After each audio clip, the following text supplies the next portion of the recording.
Hi vlog! Welcome to my guys! Today magpo-project na naman tayo.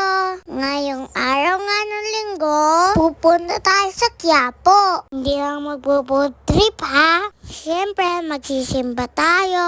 Plus 100 na naman tayo sa langit. Sheesh! Andito na nga kami sa labas ng simbahan. Sobrang daming tao na naman. Hindi na nga kami nakapasok sa simbahan. Kaya punta na lang kami sa likod ng simbahan para makahawak kami kay Nazareno. Buti na lang nga walang masyadong pila. Sobrang milagroso kasi niya. Kaya ang dami niyang deboto. Alam niyo ba guys kung anong pray ko? Sana makabenta na si Mami. After nga magsimba, food trip time!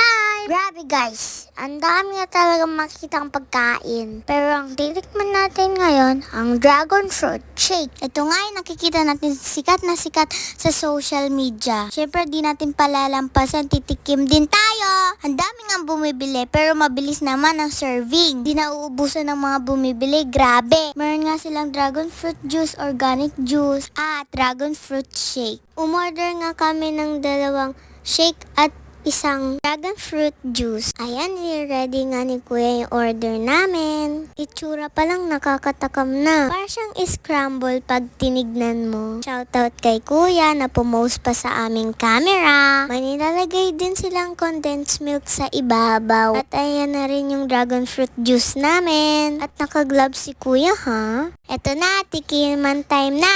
Let's see kung totoo ngang masarap. At nang laki na nga yung mata ni Yasi. Alam niyo na, ibig sabihin masarap nga. Tinikman rin ni Yasi yung juice. Sumunod kami naman yung tumikim. Totoo nga ang chismis, masarap nga ang dragon fruit. At masarap mag-food trip pag may kasamang chismis. Aminin nyo, shit! Sobrang refreshing nga to. Lalo na ngayong sobrang init. Pag pupunta nga kayo dito sa Quiapo, huwag nyo kakalimutan magdala ng tubig, pamaypay, at towel. Dahil sobrang madaming tao at mainit. Lalo na pag weekends. Tignan nyo guys, marami parang taong bumibili. Sobrang sarap nga kasi, kaya pinipilahan. Dragon fruit shake, approve na approve sa amin. Yun lang, tapos na. See you on our next vlog. Bye-bye!